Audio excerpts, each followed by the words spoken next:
just for perspective, and I've shared this most recently with our commissioners on the screen, if you can see that, and we'll make it available to those that are on social media. We'll make it available on our website. But I want to draw from perspective that in June of this year, at a snapshot in time, there were 60,000 cases in Georgia. And that was on the 14th of June. In a 2-month period of time, we've gone from 60,000 cases in Georgia to almost 200,000 cases in the state of Georgia. As of this past Sunday, there was a positivity rate of 12.4% in the state of Georgia. Again, you see that on the screen. A 12.4 positivity rate. That number has been higher. We've had as much as a 15.6 to 16.4 positivity rate in the great state of Georgia. What brings us here today, and will bring us back next week, is this next slide, and that is Richmond County. In Richmond County, we, again, as I said a moment ago, are at 3,840 confirmed COVID-19 cases and 84 total deaths. The slide on the screen reveals, again, taking that same date and time of June the 14th in a 2-month period of time, we have gone from effectively 800 cases in Richmond County to, in a 2-month period of time, 3,000 additional cases. We've reached a point in time of where there is substantial community spread. And the only way that we're going to slow the spread of this virus in light of schools opening, we've already seen the effect of that in our neighboring county of what's happening as they've just gone back to school. If we're going to slow the spread of the virus, our message is a simple one today, and that is wear a mask, wash your hands, and watch your distance. The 3 W's. We're going to say it today, tomorrow, and the next day, and the next day, and the next day, until we are sick and tired of hearing it, and then we're going to keep saying it. Wear a mask, wash your hands, and watch your distance. On July the 10th, we issued Executive Order 2020-009 that is in effect until August the 8th at 11:59 p.m. On today, we will be issuing another executive order to extend that order for an additional 30 days, and that will be in effect until September the 8th of 2020. In that order, all persons entering a commercial establishment as a consumer, and as all employees working in a commercial establishment, included but not limited to restaurants, retail stores, salons, barbershops, grocery stores, and pharmacies in Augusta, Richmond County are required to wear a face covering while having face-to-face interaction with each party. Employees that are working alone in a separate office or workspaces not accessible to the public, and where social distancing can be done easily with sufficient space, there is no face covering or mask required. Now, I've heard over the last several weeks about, does the mayor have the authority to do this? And the answer is yes. I've heard that, how are you going to close businesses down? This is not about closing businesses down. Over the last several weeks, Susan McCord has written about it, Joseph Pop has written about it. It has been reported by George Escala on television and others that we've had no less than 12 establishments closed down because of COVID-19. Not because of regulations that have been put in place by the city of Augusta, not because of enforcement by the marshal or the sheriff, but because of community spread, and it's time for us to do something about it. And that's going to require all of us working collectively together to wear a mask, to wash your hands, and to watch your distance. I've heard the governor say that it's time out for pandemic politics, and I couldn't agree more. And so we need to stop the pandemic politics of reporting and everything else and do these simple things. Wear a mask, wash your hands, and watch your distance. And in order for us to have businesses that remain open, in order for us to have not only businesses that remain open, but restaurants, and to move back to some place of normalcy in the future, we've got to do those three things. This order, as we said earlier, again, does not apply to religious establishments, but it is strongly encouraged, just as most churches that I've talked to use face coverings and masks when engaging in religious activity to protect yourself and those around you. To the faith community, I want to say these things. If you're going to go back to in-person worship, make certain that you've implemented all of the CDC guidelines before you do so. I want to encourage you to not only implement those guidelines, but in the event that you're incapable of doing that, to simply remain conducting worship services by live stream and or some other video-based method. This is about saving lives. This is about keeping people healthy and making sure that we have a strong and a vibrant community that will go and grow in the days ahead. Face coverings and masks are also not required in the following circumstances. If you're alone in a personal vehicle, when an individual is alone in an enclosed space or with other members that live in the same home, most recently the CDC, in particular Dr. Burks has said, you're moving to a place of now where in your home you should probably put a mask on. We're still looking at those recommendations, and we have not fully vetted them at this point. But during outdoor physical activity, provided that all individuals at all times maintain a minimum of 6 feet between others they do not live with, while eating, drinking, or smoking, when wearing a face covering or mask aggravates a health condition, when wearing a face mask or covering would interfere with the receipt of personal services, and when an individual is 10 years of age or younger. Over the last several weeks, and we've got to take this serious, we have seen individuals younger by the day who have died as a result of COVID-19. In South Carolina and other areas across this nation, they're getting younger. And again, on the heels of schools reopening. If an individual does not have a mask when entering a government building, they will be provided one. If the individual refuses to accept and wear a mask, entry will be denied. To our marshals here. Enforcement of the mask order, sheriff deputies, the governor has said this as well. Early on in this process, he effectively took occasion to want to use our local sheriffs and our local governments. We are going to work hand in hand with our sheriff. I know it's been written about on several occasions about where there have been no citations issued in Augusta. We were very clear that we will be in an educational phase. We're moving beyond the educational phase to the enforcement phase. In the governor's most recent executive order, July 31, 2020, the governor he issued an executive order that renewed the public health state of emergency for all counties for another 30 days until September the 10th. The governor also issued another order that was applicable with relationship to COVID-19 rules.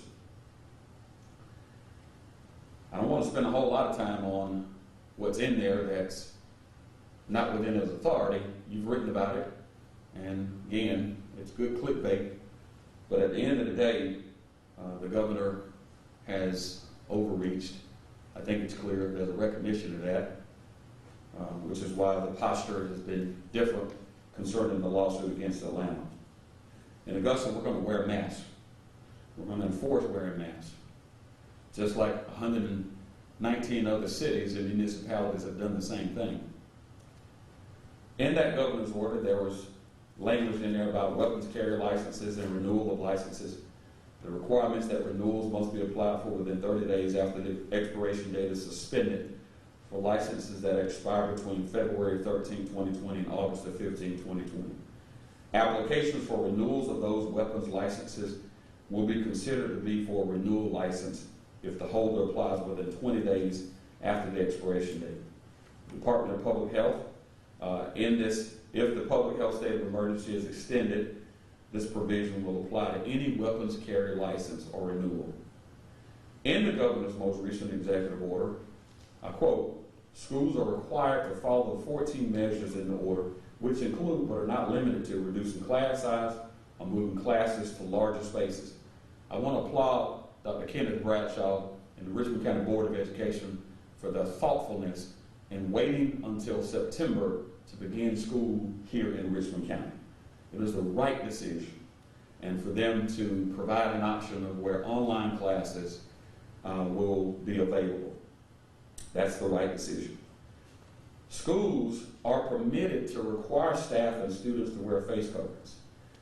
Again, in the governor's executive orders, there's an understanding in one instance of who has authority and who doesn't, and then there's a complete abandonment of what the rules of engagement are. So I want to pause there because our sheriff is going to speak to some issues. We've already highlighted what needs to be done as it relates to bars, salons, nightclubs, hair salons, nail salons.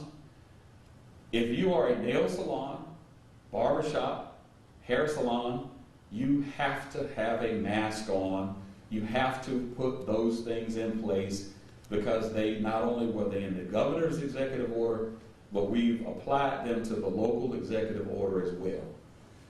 No one should be going to a hair salon, barber salon, and nobody's got a mask, nobody's got hand sanitizer or PPE. I'm going to come back and share a few other things in just a moment, but I want to share something. I was on a call with municipal officials from across the state of Georgia yesterday. I mentioned it in the commission meeting, and I'll mention it today. Dr. Deborah Burks, who is the coordinator of the White House Coronavirus Task Force, in our call yesterday, and we were very appreciative of her leadership and what she's done to communicate to the nation and certainly to the Georgia municipal officials on yesterday. As I made a few notes, she said this: frankly, Georgia is not at a place of turning the corner. She indicated that we have counties where cases continue to significantly increase, and she highlighted 12 of the most significant counties. She said from Walton to Gwinnett to Cobb to Hall, that those counties were at a high plateau. She mentioned DeKalb and Chatham as stabilizing, but what was most telling about what she said was that Richmond continues to increase. I think the numbers that we've shared with you provide us with sufficient enough evidence that this is not a one-off situation where one day we've got 50 cases, the next day 30 cases. This is where we have gone from effectively 800 cases in June to over 3,000 cases additional in a 2-month period of time. Dr. Goggins will speak more to that. Sheriff Warrington.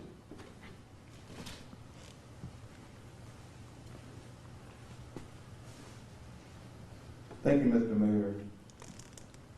I'm here to cover the law enforcement response to the recent video circulated via social media on the event that was held on a local nightclub as it relates to the COVID-19 pandemic state of emergency, as well as the overall effect of the coronavirus this has on the sheriff's office as it relates to operations, inmate care, court proceedings, and jail security.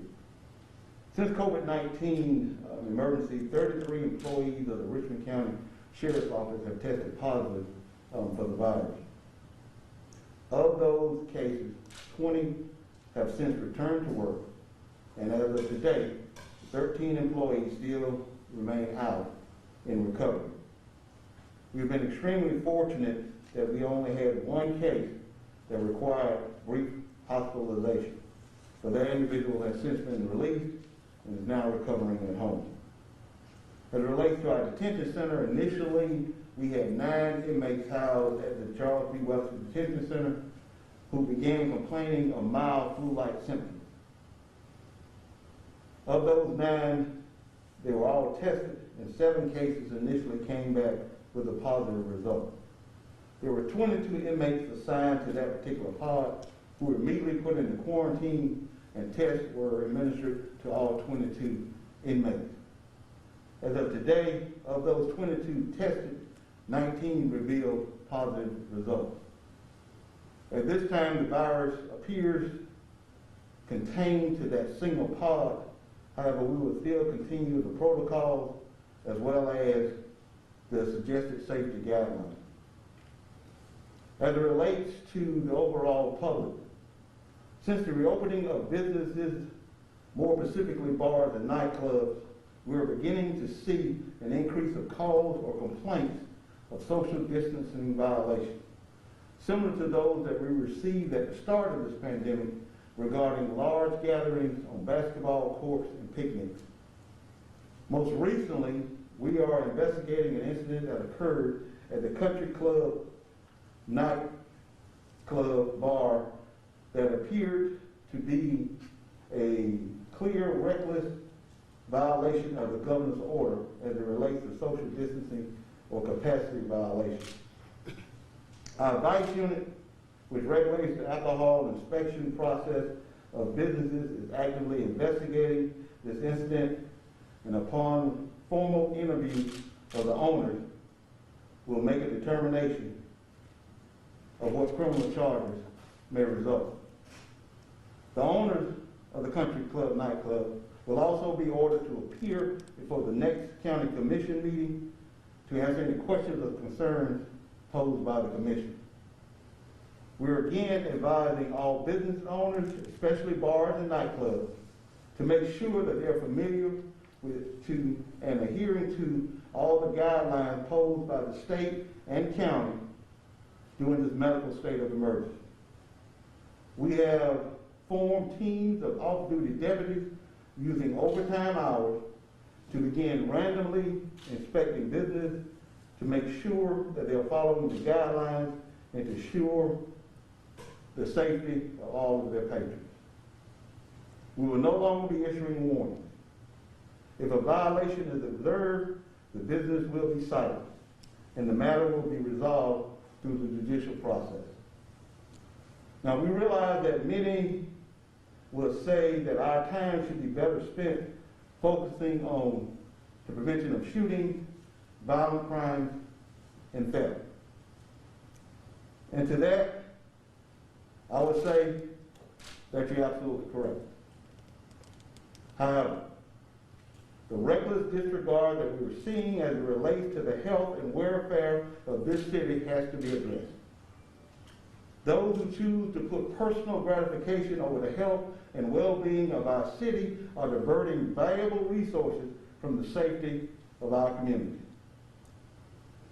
Not one member of the sheriff's office was trained to deal with COVID-19, but we were trained to help people at all costs and to save as many lives as we possibly can. We no longer have the luxury of weighing the popularity of our path forward. So I say now, as the chief law enforcement officer of this county, I echo the call to wear a mask, social distance, and follow the CDC guidelines. I will be happy to debate the legality of these executive orders in a court of law, as opposed to a hospital room or a funeral home. Again, I reiterate to the public and to the business owners that no more warnings will be issued. I'm confident that the citizens of Richmond County will adhere to these policies and guidelines for the overall protection and safety of all the citizens of Richmond County.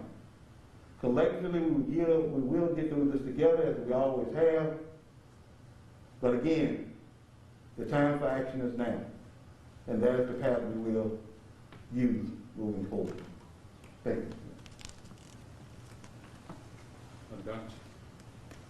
you.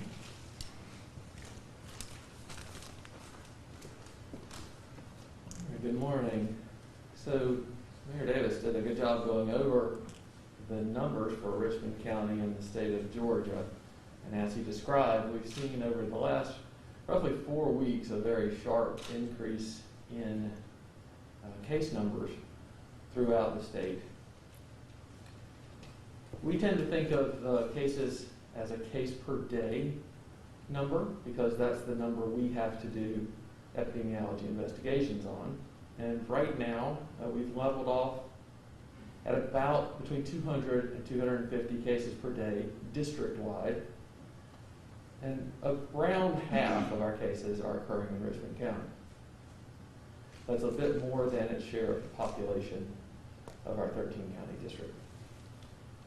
Now the context for that, two things I'll mention. One, testing has continued to ramp up very steadily, maybe even more than steadily. In fact, we doubled the number of tests performed for people who live in Richmond County in July compared to June, which itself was up a lot. At the same time, the positivity rate has also doubled over this period. District-wide, we're seeing around 17% positivity for those people who are tested. In Richmond County, it is right on par with that. Some centers report higher numbers, and some centers lower numbers. That's the overall. And those two things drive this sharp increase in case numbers. Two patterns I would mention that make this a bit different than what we saw early on. One is that we're seeing cases in younger people and older people. We're seeing cases across the age spectrum. And we're seeing cases in every county and in every testing location, and really across Georgia. Whereas earlier we were seeing hot spots, now it is a much more uniform and widespread increase in positivity. I wanted to say just a little bit about our functions. So we have grown our epidemiology staff by repurposing our own employees and also through efforts of the state of Georgia Department of Public Health. We have over 50 people right now doing essentially full-time calling for case investigations and contact tracing. And they're keeping up with this large daily influx of cases through a lot of hard work. And of course we continue to test and try to test as many people as we can, as do other providers.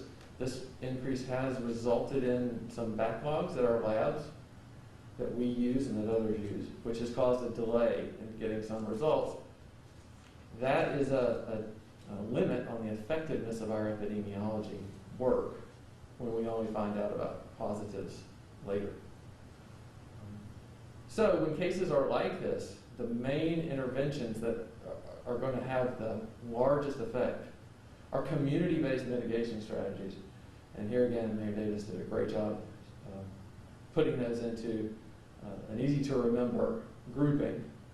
But those things, the mask wearing in particular, those are the things that will work regardless of testing or delays or anything else. If everyone wears a mask, that will help protect them and the people they're around, especially people who are vulnerable to a bad case of COVID-19. Hand washing and then distancing as well. The last thing I would say is about schools, just to say something about the process.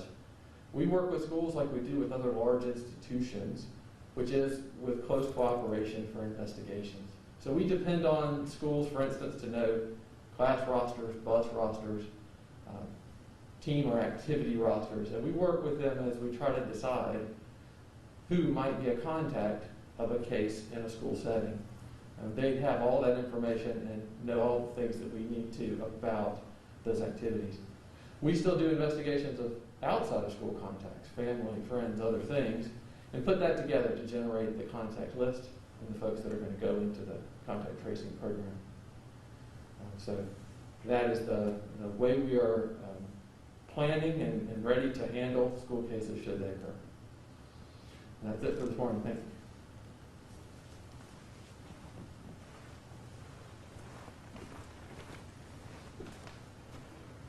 morning.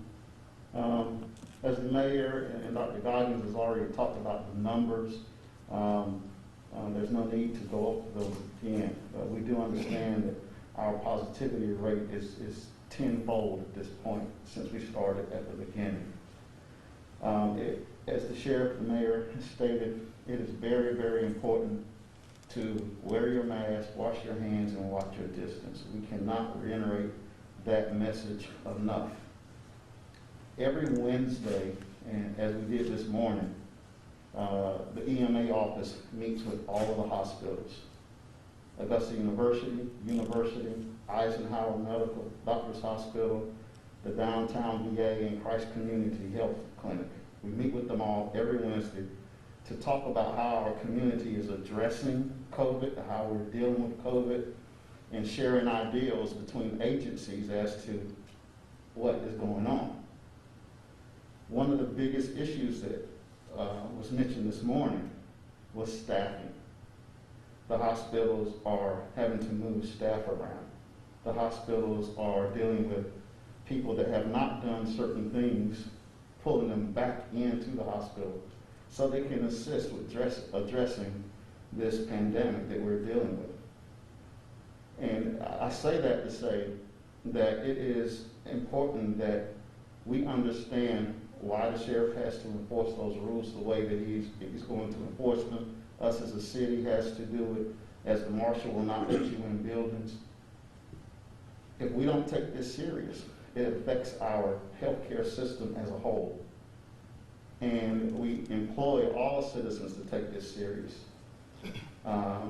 You have emergency staff, first responders down the line who are working extra shifts in trying to address this pandemic that we're dealing with. As it relates to the fire department specifically, our department has tested over 200 of our employees. And that does not include the employees that have went out and got tested on their own. Since the beginning of this pandemic, the fire department has had 21 positive cases. 12 of those 21 have returned to work. So right now we have 12 that are out, still dealing with recovering from COVID. We have not had any employees at this point that has had to go and stay in the hospital at this point. Our employees have been able to go in, stay out the required time, and then come back to work. So again, I will say it is important to follow the rules as have been stated by the CDC and so many. Again, we'll say, please wear your mask, wash your hands, watch your distance. It is truly serious, as everyone that gets COVID does not survive. And we must, it's about taking care of your fellow citizen, not so much about you having a good time. But as the sheriff will be enforcing those rules, the fire department will as well. The occupancy load is 35%, especially for nightclubs and other venues. It's 35% of what your normal occupancy load would be. And so business owners, we encourage you to notate the change in that number so that you can reduce your occupancy load. It is your responsibility to assure that you do not violate that. And as the sheriff has stated, and the fire department will do as well, the warning period is over. At this point, you'll be issued tickets. And with that said, I'm complete, but please be safe. Please wear your mask, wash your hands, and watch your distance. Good morning. I'll be addressing dealing with security with the government buildings here, for the courthouse, the municipal building, and other government buildings when it comes to wearing a mask. We just ask everybody to wear a mask before you come in those buildings. We will offer you a mask if you don't have one, but if you don't wear a mask and you don't take the mask that we're offering, you will be denied entry into these buildings. We take this very seriously. At the marshal's office, we've had 3 people to have COVID, and unfortunately, we had one of our employees that passed due to COVID. So it's something we take very seriously, and we're going to enforce it to the full extent of the law. So please, wear a mask, wash your hands, and watch your distance. Thank you, Mayor. Thank you. Thank you, Marshall. Thank you, Chief James, Sheriff Roundtree, and Dr. Goggins. I want to close our comments with this, and we'll take a few questions that, again, we are fully aware of as well. Several weeks ago, the nation was made aware that there is a coronavirus task force report that is given out to the nation's governors. I first saw that about 3 or 4 weeks ago, right before appearing on Don Lemon's show. As we are fully aware of that, in that report, there are what they refer to as red zone states, and inside of those states are red zone counties and cities. There are 18 that are known. Georgia is in fact a red zone state. Our governor receives that report on a weekly basis, as the rest of the nation's governors do as well. And it provides a series of recommendations that should be implemented immediately in those states. More recently, it was brought to our attention that Augusta is one of those, as I shared earlier, 12 hotspot counties, and more importantly, 32 cities in those 12 counties that are what they refer to as red zone cities and counties. Those recommendations include a series of things that are extremely important for those red zone counties, but also, more importantly, for the state of Georgia. What has been recommended from the White House to Georgia is that there is a mask requirement, that not only is there a mask requirement, but that you should limit social gatherings to 10 or fewer people, of which we're not doing, that we should, again, reduce public interactions and activities to 25% of normal activity. It also indicates that you should close bars and gyms and create outdoor dining opportunities with pedestrian areas. And those things are not being done. Currently in Athens, Georgia, they're going to be appearing in court because they've reduced the times of operation for bars. We have not done that in Richmond County. And to those that are listening, you're saying, well, is that, no, we're not talking about doing that. But we want you to follow the guidelines that have been given to you. We want you to follow the order. Max occupancy, 35% of what your permitted occupancy is. Sheriff, fire, and EMA are going to be enforcing that. This is our opportunity to come together, to collectively work together as a city and as citizens. If not, this is going to be a long slog through the fall of the year. On the heels of schools opening in September in Richmond County and our neighbors already having gone back to school, and we've seen, again, at 2 schools in the Columbia County school systems already with positivity cases. We don't want that here. But that will take a few questions. Sheriff, can you talk about the repercussions for bar owners or nightclub owners who exceed maximum occupancy and what exactly the enforcement looks like and the penalties look like? Yeah, under the governor's order when it originally came out, the correct charge of reckless conduct. And that's what we were pursuing against the country club once we made contact with the owners and any other businesses. Also based on the order that said the 2 citations are in fact written, then you can go move to the permanent closure of the business during the pandemic. One of the things that we're saying with the, especially bars and nightclubs, because we are tasked with regulating the license, that we do have another avenue is rather to bring them before the commission and then letting them review either the business license or the alcohol license as a revocation. And that is pretty much their livelihood, and that's the direction we don't want to get to. But we are moving forward with the citations, And then again, like I said before, and the mayor has reiterated, we know that there are different people on different sides. Do they feel it's enforceable or not? We feel that's a matter that the courts are at least willing to hear the cases. Just like any other case that you may dispute for a traffic accident or a ticket, you have an opportunity to go to court and do your case. And that's the direction that we're going. So we're going to at least give them opportunity to appear before the court and then at least explain their actions based on the rules that we know that we put out and they have been made aware of. So basically, you're gonna bring them into court, and if they say, well, this is unconstitutional, you can't do it, don't tell it to a judge, don't tell it to your deputy in the bar who writes for the ticket. You want to bring these into court and test their constitutionality in front of the judge. That's correct. What we'll do, if we see that a violation, especially a blatant violation, it is a serious health hazard, we will shut that business down for that night. Again, only the commission can revoke the business license, alcohol license. But if we see a safety hazard, either myself or the fire officials, because of the safety hazard, can close that business for that night based on the safety violation, and then again make them appear before the county commission. And that's the direction that we're going. And I can't say this enough. That is not where we want to be.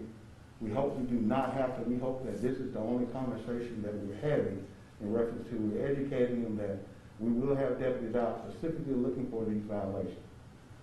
So we're not trying to close your business down, but right now we're putting it back in the hand and have ownership of the business owners that they need to take care of their livelihood moving forward. Sure.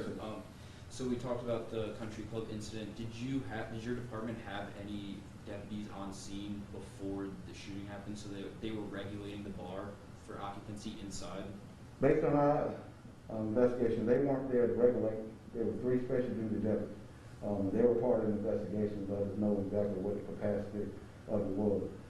Again, that was an oversight on our part to the fact that the deputies did not know that they individually had the right to close the business down. They thought it had to come from my office or my direction. So now we have educated our deputies over the last couple of days that if they are working these establishments as special duty, that they are to monitor the capacity, the social distancing guidelines, and if they see a blatant violation that cannot be corrected, that they are to close that business for that night and bring it to my attention, and we'll investigate it further. Are they in uniform?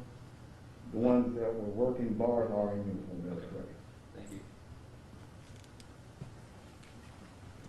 Mayor, do we have a reason why the last 2 months we went from 800 to 3,800 cases? Can you pinpoint one activity? I think Dr. Goggins said it's just testing. We're testing more. That's why the numbers went up. Is it just simply testing? Yeah, I don't think that's what Dr. Goggins said. I think that he indicated that in June and in July, we've certainly done more testing. I think across the state of Georgia, there's been an effort to try to do more testing. What you have at this point is clear community spread. You have a higher incidence of positivity across this county and more importantly, across the state of Georgia. You've had a series of events. We've gone from Memorial Day to the 4th of July, but all of that has been triggered with the reopening of the state of Georgia. Since we've reopened the state of Georgia, people said, I'm free, I'm going back to normal. That's just not what you can do.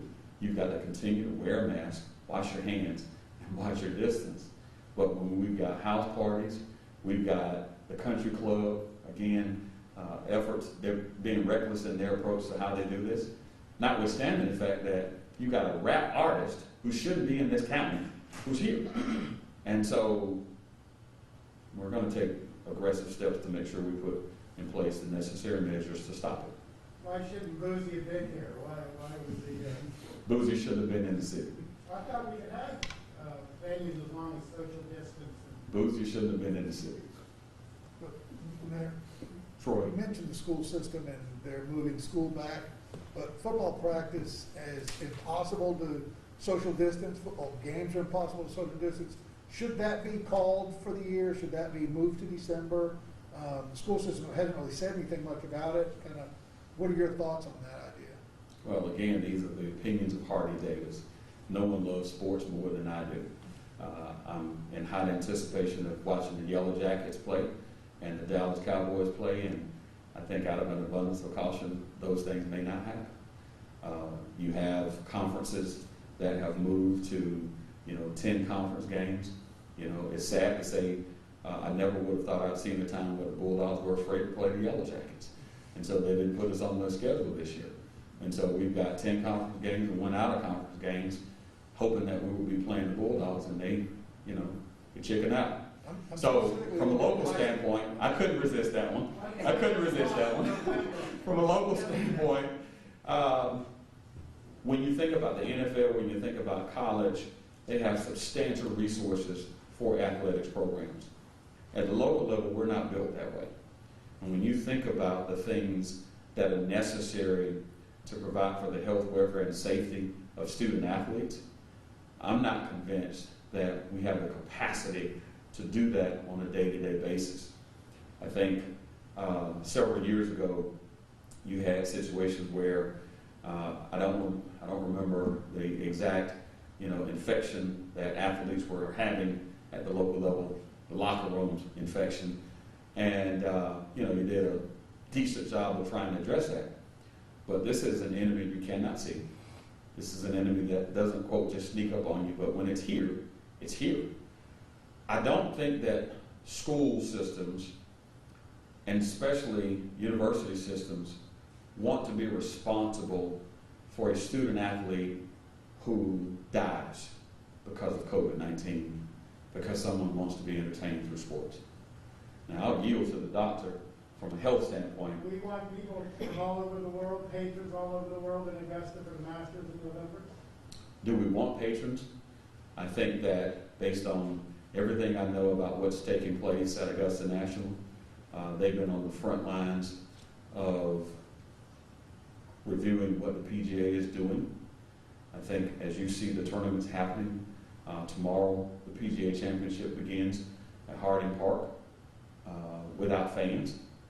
And that's likely what probably will happen here in Augusta, where we have a tournament without fans. Do I believe that the Augusta National Golf Club can do it better than anybody? Absolutely. They have the wherewithal to test all patrons who show up at the point of contact. If you got a fever, they can tell you to go get in your car. But again, they're very thoughtful. They're going to take those necessary precautions to ensure the health, welfare, and safety of not just the competitors, but also the city. What would be your preference? Would you like patrons meeting the economic impact, or not bring all these people into Augusta and potentially spread the virus? Well, my preference is to see some golf. That's my preference. So, With or without? My preference is to see some golf. so should we have high school without football, or should football be played this year? It looks like they're going forward.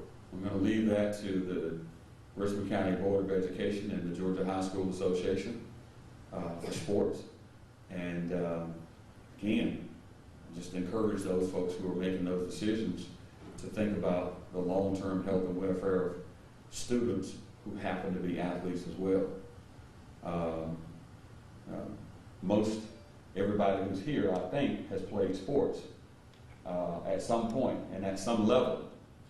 And, we still in our minds probably think we can take one another on the basketball court.